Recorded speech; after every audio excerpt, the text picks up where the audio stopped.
What's up, you guys? Hey, beautiful, gorgeous, amazing, perfect beings. Welcome to the channel. Welcome back to Spiritual Realities with me, Daisy Lillian. Thank you for tuning to. Thank you for choosing to tune in. If you're watching for the first time, please subscribe. If you're watching for the second, third, my returning Sabi, my love, thank you so much. I bless the Lord for you. Thank you for choosing to tune in. Today, I was thinking about something. I was thinking about, we're in March. I was thinking about the New Year resolutions we made.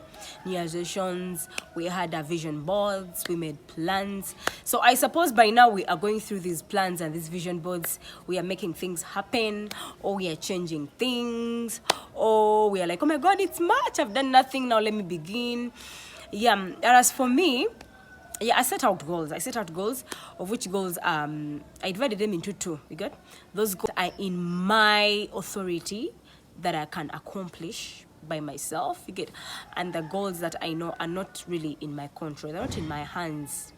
Yeah. So the things that I can control, I'm like, I'm going to gym twice a week. No, I've been going once a week, but I love that I've been consistent. I'm taking water. I want to start business. A couple of things. Being a good space. I want to pray more. I want to pray more. I want to be intentional about ministry and all these things. I want to release more videos. I want to read a book every month. I've only read one, and I'm still finishing it, but at least I have to finish it. It's called I Dare to Call Him Father. Guys, every single person should go check out that book. That book is amazing. It's a spiritual book. Yeah, and then there are things that are not really in my control. You get where I'm like, by April, I must be promoted at work. I must be out of this country. I might, and other things, you get, I have to buy land by this. There are things which, yes, I love them and I've set out to accomplish, but they're not really in my control. So guys, this is what I've done, and this is what I think you should do.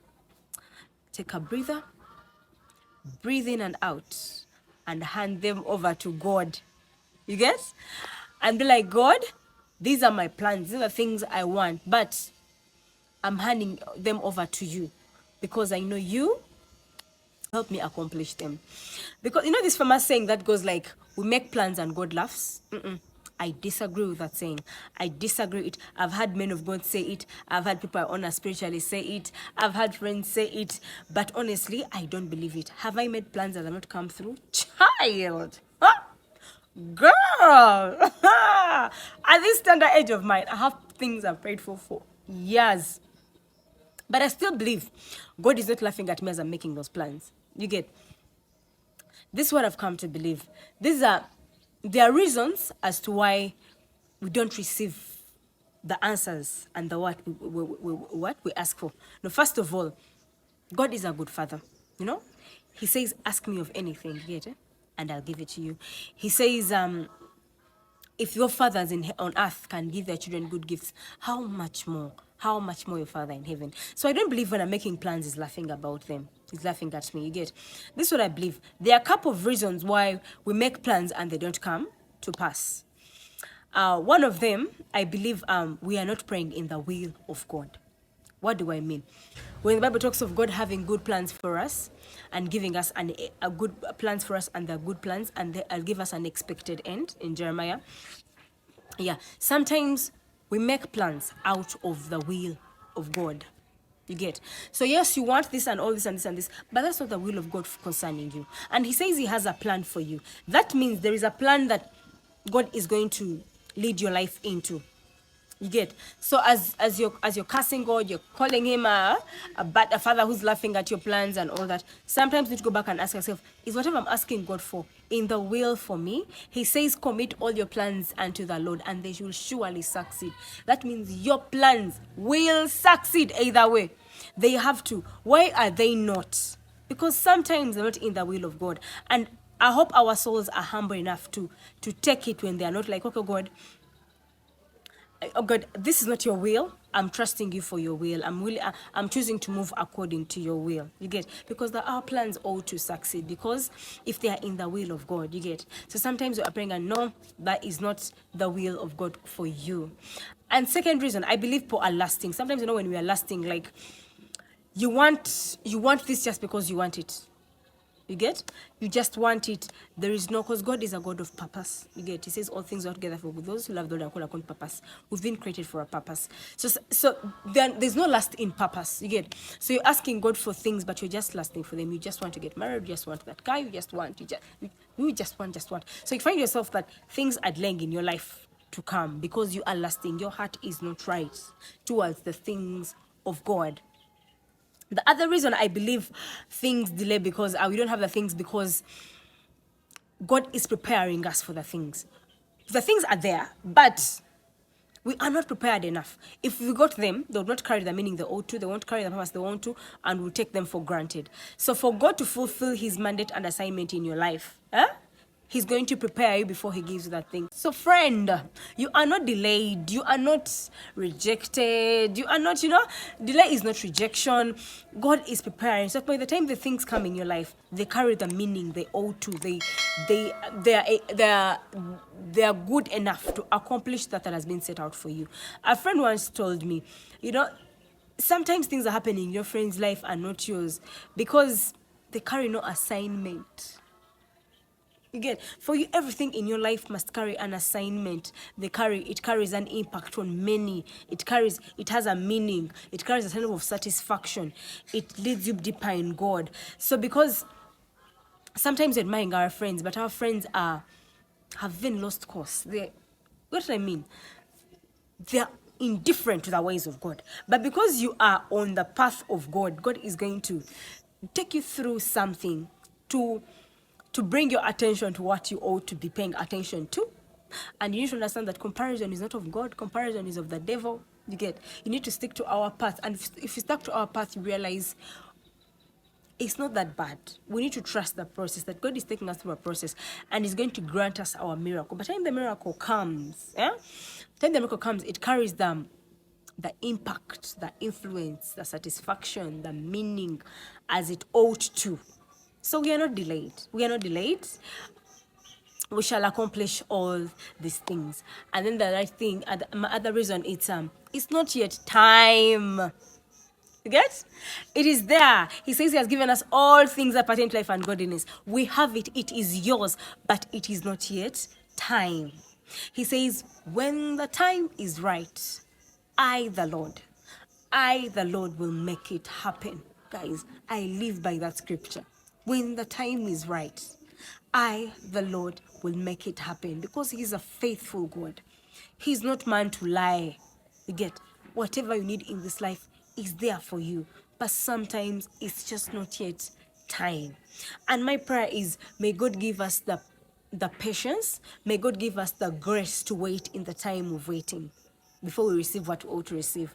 May God grant us that grace, that we do not carry envy, we do not carry jealous, we do not, we are not indifferent to him just because he has blessed someone else. And sometimes we don't know where other people's blessings are coming from. We're calling them blessings, but even the world offers, the devil offers kind of solutions, you know that? So I pray that we have the grace in the waiting for our season, that we carry the peace which surpasses all understanding in such a time. And my other reason is, God has granted you your answer, but you are not spiritually yielded enough. You are not grounded. You have no covering. You are not grounded in the world to receive what God has given you. You get? Now, you see, remember in the Daniel, when he asked God for something, and God gave him his answer, and the prince of Persia snatched his answer from him.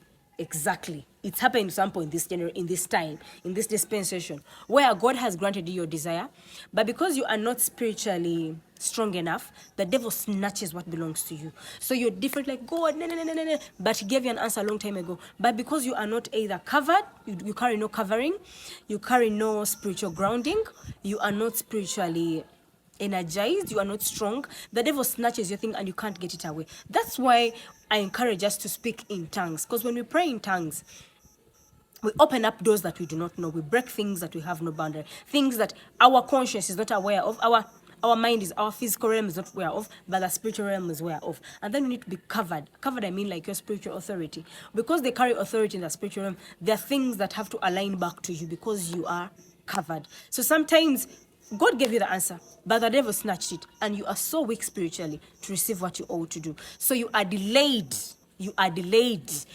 not because it ought to, but because you are indifferent, because you're being indifferent in your spiritual life. That's why I need to pray, to speak, to pray. We need to read the word. We need to, to be under covering, to stay in the presence of God so that we avoid such instances. But either way, God is too faithful to fail us. We shall receive whatever we have handed over.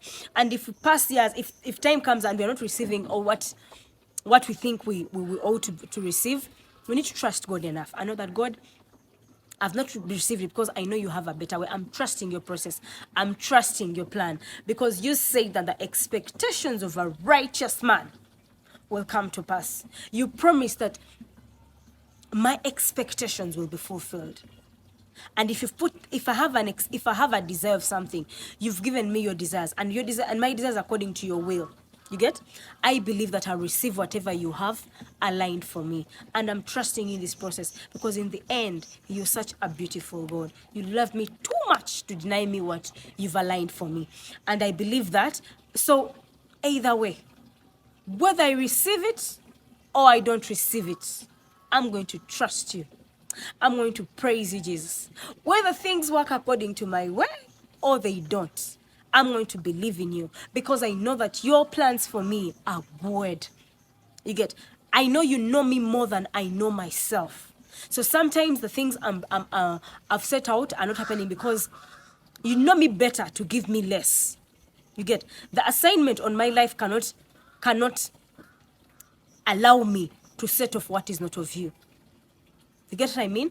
So because of that, I choose to trust you, and we are going to keep clapping for others. We shall clap for others until it's our turn. Until it's our turn, we shall celebrate those who are celebrating it because we know whom we have believed. The God we believed, the Jesus we trusted, does not know failure. He cannot fail us. So as we trust God with His plans, as we have our visions, as we do all the things, let us commit our plans unto the Lord, and He shall deal with us. He shall direct us in the paths, because it says the steps of a righteous man are ordered by the Lord. So we could have our plans, but God has a plan that is directing us into, and we know it is going to be well. So guys, I disagree with the statement that we make plans and God laughs. No, I don't think my God laughs at me. I think He has a better plan for me, and I'm trusting it. And so, oh my God, I forgot to say something. And sometimes God is leading us. The things we're asking God for, they are delaying because they're our point of, they're miracles. You get? You've been believing God to heal from this disease. And yes, He could have healed you like in 30 minutes, but He lets you go through it for a time because He's building something. He's building character. He's building your faith. He's creating you for deeper levels in ministry. Yeah? So that's why we should not compare ourselves. So sometimes the things seem like they're not working in according to our plans, but because it's not because God is not in them, it is God's perfect will in your life. Yes? I hope you've enjoyed this segment. Thank you for watching, for commenting, for subscribing. Please share and let's hit the numbers. I love you so much. God bless you. To the moon and back, to the moon again and back. Until next time. Bye.